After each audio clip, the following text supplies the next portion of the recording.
others have said, the issues in Ethiopia go well beyond Tigray. We focused mostly on Tigray in this session because I think that is the most immediate problem, but it certainly is not the only one.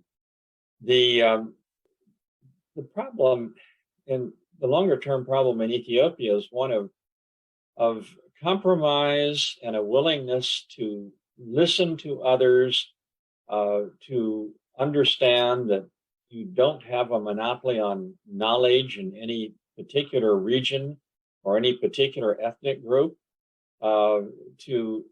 to be more inclusive in terms of involving those people of goodwill who would like to see the continuation of a unified Ethiopia, which I would like to see, quite frankly, and involving more civil society, more women in the efforts to resolve the problems of Ethiopia. As I said at the outset of this program, unfortunately, I'm not very optimistic at the moment in terms of the Tigray conflict. I'm afraid it has been militarized to the point that we may end up seeing a military solution to it. So all of these other efforts that I've just referred to are probably not going to happen anytime soon, but they are the things that must happen if Ethiopia is to survive as a coherent, successful nation. Thank you. Tigray still believes that a peaceful solution is possible, but a peaceful solution will be possible if and only if the regimes both in Ethiopia and Eritrea could be pressurized to the maximum. We remember Rene and Ambassador Shin were mentioning the 1998. We remember how the Isaias regime came into peaceful resolution to the aggression in Ethiopia in 1998. It was after decisively pushed on the ground. Unless this time we have either a push on the ground, a decisive one, or else the international community pressurized the two regimes actually. It's a stark violation of international laws, as you know it. Eritrea is aggressing a territory, a sovereign territory, and the international community is muted. So if we need a peaceful resolution, I think we need to come up with these two. I think as we speak, one of the Ethiopian generals is in Doha, Qatar. I guess Getachew Mohammed. They are talking about arms deal. They are talking about cooperation, military cooperation between Ethiopia and Qatar. We know that there is still recruitment on the ground. We know that there is procurement of arms. So the Ethiopian regime and the Eritrean, we know what they are doing. They are mobilizing everybody, actually, including 60 years of old and so on. So the international community, which should come up with a tangible push. If not, as Ambassador Shin said, that the ultimate solution will be a military at the end of the day. But we wish, as Tigray, we wish we could resolve the problem peacefully, and we still believe that it's possible with the help of the international community. I will start from where I started. I would start saying that from where I started, that what the biggest problem that Ethiopia faces is the violent dissolution of the state. So there are two actors that could help. One is internal, the other is external. The external is the international community. The international community right now have put their faith in the national dialogue to resolve all outstanding problems in Ethiopia, in addition to ending the war through cessation of hostilities, that they're going to use what they know from the books, from the experiences that they have, and apply it to Ethiopia. If that is the case, there is one thing that the international community should be concerned about, that the dissolution is either going to be Czechoslovakia style or the Yugoslavia style. That's what the problem is. So resolving it begins with the recognition of the depth of the problem. So Ethiopia really faces not just Yugoslavianization at this moment. As far as I'm concerned, Ethiopia faces Rwandization. That should be the concern. That should be the concern of the international community. So if the international community wants to resolve the problem, and the problem for themselves as well, because a violent dissolution of the Ethiopian state would send refugees all the way to the southern shores of Europe. Recognize the problem, the depth of the problem, and the trajectory of the war itself. Even if this war is going to end by, let's say, the TDF winning, what would happen the day after? How would you bring Ethiopia together? So what the international community should be worried about is that the current administration in Ethiopia has done a good job of dismantling the state, has done a good job of severing all cultural and religious and other ties that bind people together in Ethiopia. So the issue of territorial integrity or the country's national unity has already been dismantled.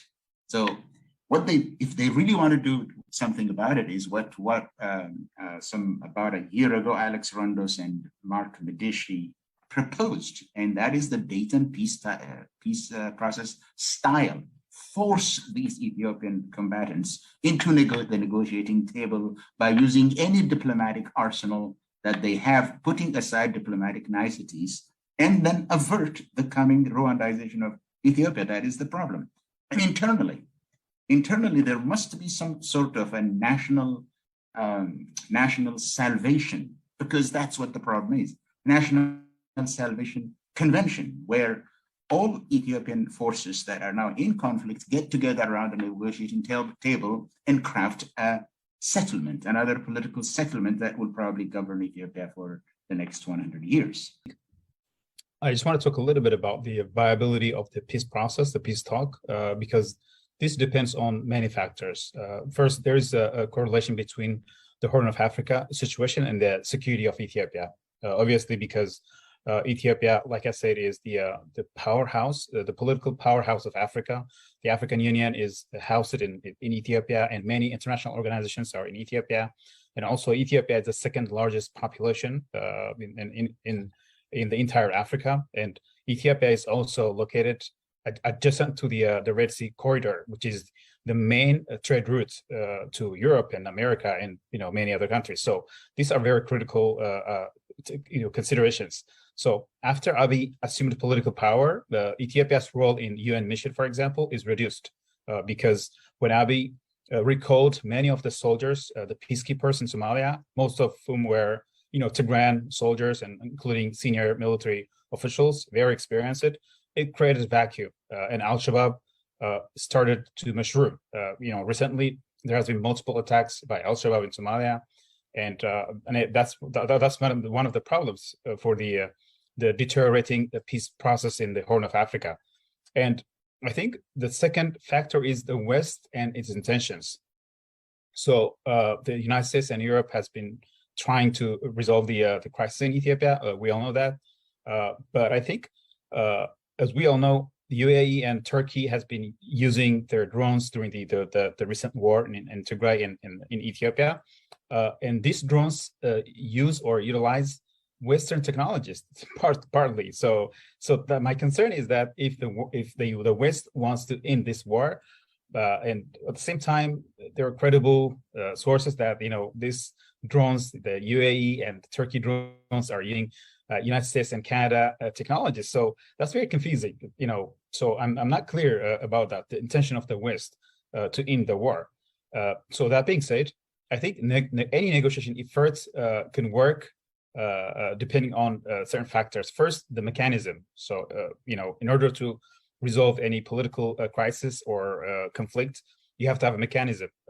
The African Union as institution is, I think, one of the potential to resolve. But however, I think it's not practical because the African Union, from its genesis, from the very beginning, is a post-colonial institution mainly designed to restore and continue regimes. So once the European colonizers left Africa, many of these, the current dictators have to replace that, vacuum, and they're meant to continue and restore regime. So basically, the African Union is concerned about governments and regimes, not people.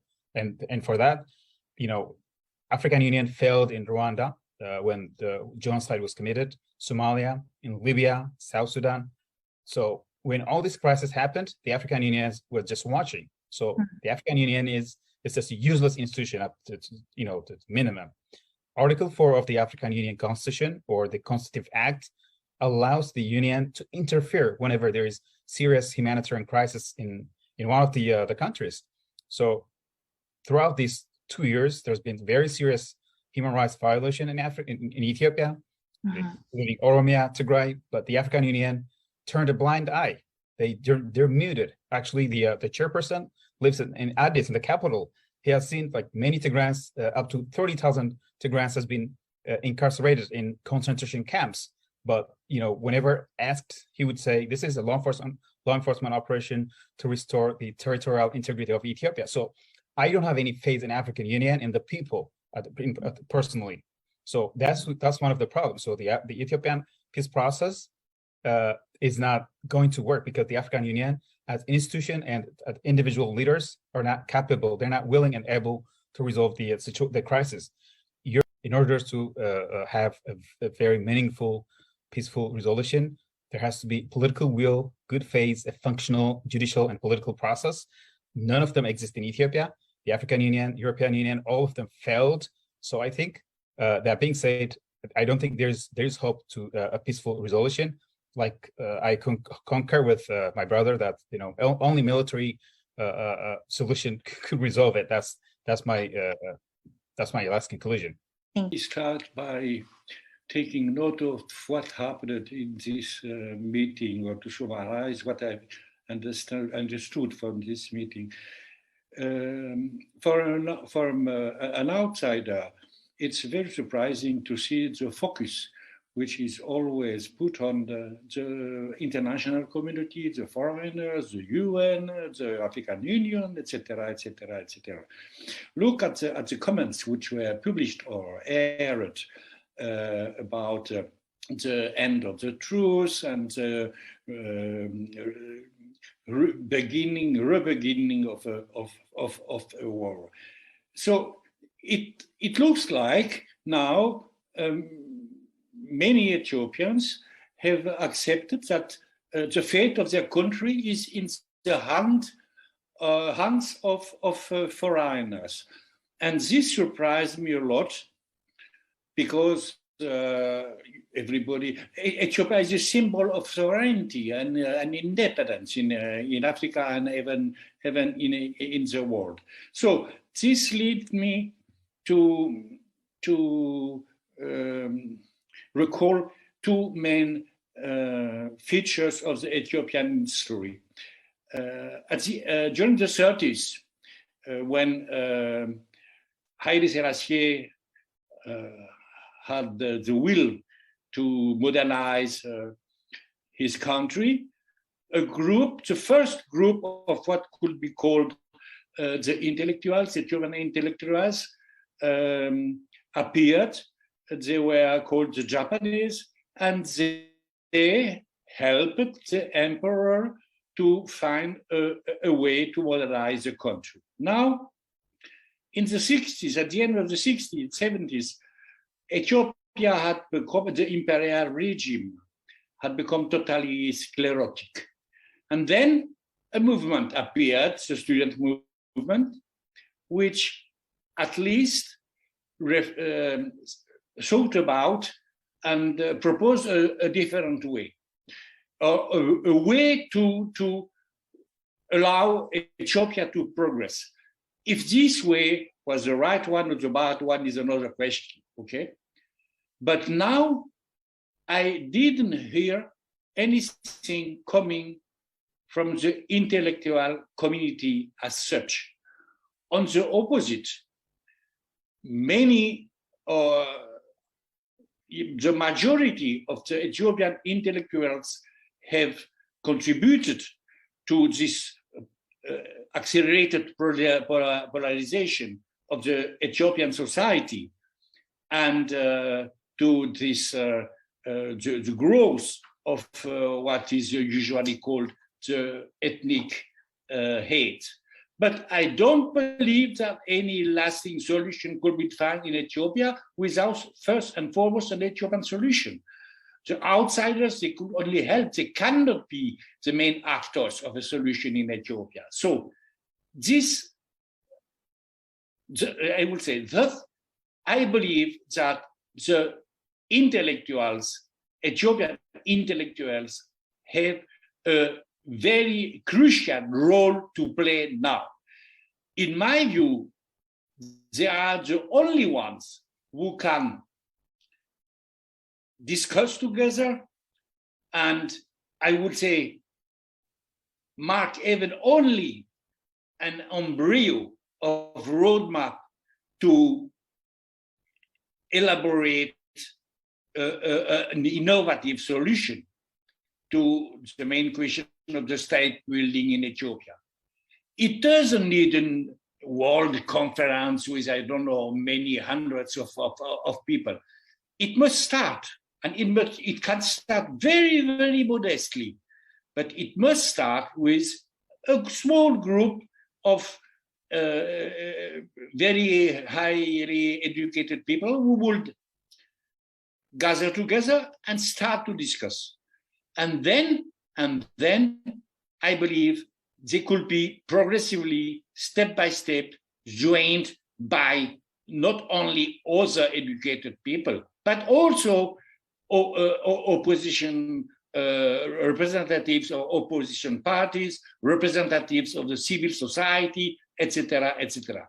They have the duty to show the way. They cannot, in my view, I will be very frank, the Ethiopians cannot rely on the international community to solve their problems. I completely endorse René's concept at two levels. I think Ethiopian intellectuals, and for that matter, the whole intellectuals have been subjected to NGO culture, in which case they seek solutions exterior from outside. When did the US, for that matter, or US and international groups ever solve Ethiopia's problem, or for that matter, any African conflict? Why is so much attention put on US and lobbying when we know that they have never solved it? Zaire, after 25 years, is still in the same position it was, actually getting worse. So at that level, I endorse René's concept. I am not a student of the Horn of Africa who begs for US resolution. 2 years, actually it has gotten worse between the first time the Tigray conflict happened and where we are today. The very element is that we thought were a bit progressive in the State Department are today literally in an indirect way justifying the genocide and the war. I like to mention here Samantha Powers, for whom I had tremendous respect in terms of her earlier work today, is now even in the position to negotiate with Abiy to see if she can buy his wheat to infuse cash to the cashless Red Kilo. We've also seen how the envoy's attitude and Blinken's commentaries have been changing. When has America ever solved, since the Haile Selassie days, the Ethiopian conflict? I think it's just a pie in the sky to expect that. I will also endorse René's concept of a localized solution, and I'll come back to that. But I see the status quo of Ethiopia to get worse, or stay at least in a stalemate. 3 years ago, I wrote an article where I identified 3 scenarios of the Ethiopian state. At the time, I didn't include the Rwanda, the tanks scale. I think that's one scenario. I identified the Yugoslavia style. I also identified, and this was 2019, the other scenario that Ethiopia could end up was the Russian style, some amicable divorce for certain regions that the central government says they cannot hold. At the time, I was thinking of Somali region, but definitely Tigray region is another where, unless some medication, serious medication is found for what had happened in the last 2 years in Tigray. Holding to Tigray, in my opinion, is also very difficult. The third is what I borrowed from Scale, which is the ruralization of Ethiopia. But there is also a fourth scenario, more and more I am now buying into, the Zairization of Ethiopia. The Zaire, where some regions will just remain volatile, just problematic. NGOs and the UN will be talking about how to work. Lately, we read a situation where makeshift airfields exist in Zaire, where this European mafia type planes come in, give weapons to whoever group that they want, and then take whatever they want in terms of diamonds and minerals. Ethiopia is close to that because 2 areas of Ethiopia has lost its sovereignty. On the Sudan side, Ethiopia has no sovereignty at all.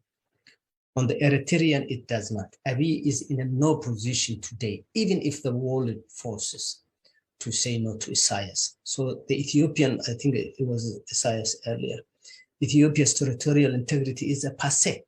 How you can regain it is another issue. The West had many options to get rid of the problem and even pacify Isaias, but it won't do it, both for international reasons and for other reasons. Arming Tigray would have taken care of Isaias instantly, in days. Unifying Tigray's forces with Eritrean opposition could literally immobilize Isaias in days, if not at the maximum months. Having said that, I think the second concept I would borrow from René is a localized mediation and conference to talk about small scale. I think a Somali group called Congress for Somali Cause has already proposed that, René, small scale, consisting of several groups and intellectuals from all the nationalities and nations, gather them, iron out the issues. They have already put together a proposal.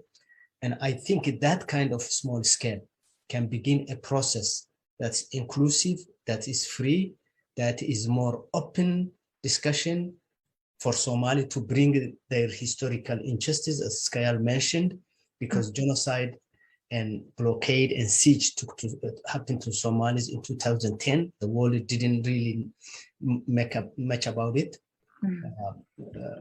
To justify, put a little commentary, my father is a survivor of a 1948 genocide where in a village that had 200 people, about 20 of them survived. Nobody knows. So I think a local discussion can open up both the past as well as the present issues, as well as even some of the conditions. Today in Addis Ababa, the Iraqi demonstration turned into against Abiy and Shimal's demonstration, where they were shouting down to Naftanya, down to Abiy, down to, these are the people, or the Oromo, who some people say they have the power. So I think we need to go deeper. I really buy the concept of going small scale. There is a planning concept that says small is beautiful. Schumpeter made this concept in the 1940s. Small is beautiful and small is possible to do. So with the Congress for Somali Cause, we can probably start that and then reach out to several groups and see if we can really re-own our process from the NGOs and the state departments and what have you, whose interest I really don't know at this point in time what they are looking for, because the death of a Tigranya mother, the burning of Oromo village is no longer a priority for the State Department. There are other things that may be priority for big nations and countries, but what matters for you and me is not really a priority. So we need to center our priority and start talking about local conversation that we own.